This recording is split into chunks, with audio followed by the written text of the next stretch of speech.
नमस्कार शेतकरी बंधूंनो, महाडीबीटी योजनेअंतर्गत शेतकऱ्यांसाठी वेळोवेळी योजनांची घोषणा केली जाते।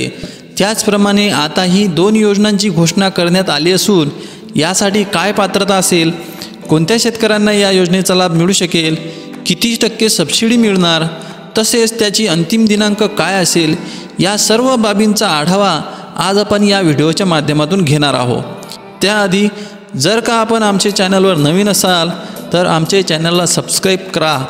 यामुळे आमचे चॅनलवर येणारे व्हिडिओ आपणास मोफत आपल्या मोबाईलवर नोटिफिकेशनद्वारे पोहोचत राहतील। चला तर सुरू करूया आजचा व्हिडिओ। शेतकरी बंधूंनो, स्वागत आहे तुमचे माऊली इन्फो या चॅनलवरती।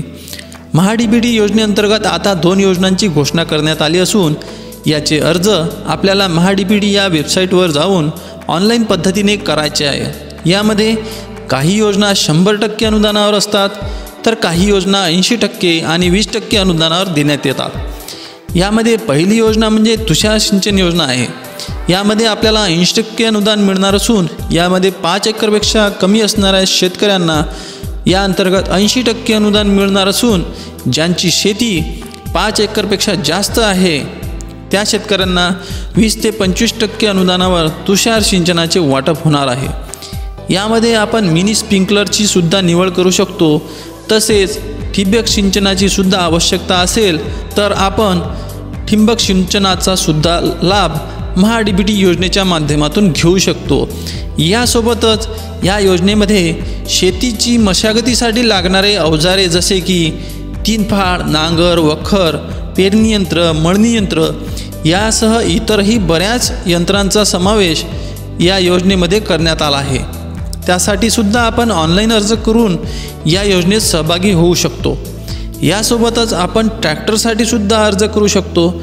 या योजनेचा लाभ लकी ड्रॉ पद्धतीने सोडत करून लाभार्थी शेतकऱ्यांना दिला जातो।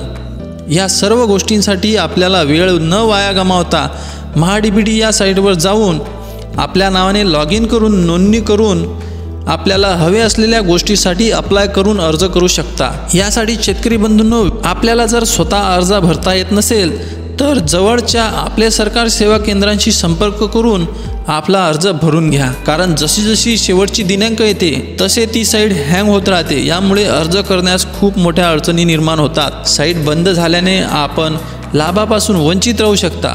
म्हणून लवकरच आपल्या जवळच्या ऑनलाईन सेवा केंद्राला भेट देऊन योजनेसाठी अर्ज करून घ्यावा। आशा आहे आपल्याला हा व्हिडिओ आवडला असेल। आवडल्यास व्हिडिओला लाईक करा, शेअर करा आणि आमच्या चॅनलला सबस्क्राईब करायला विसरू नका। पुन्हा भेटू पुढील व्हिडिओमध्ये। तोपर्यंत नमस्कार।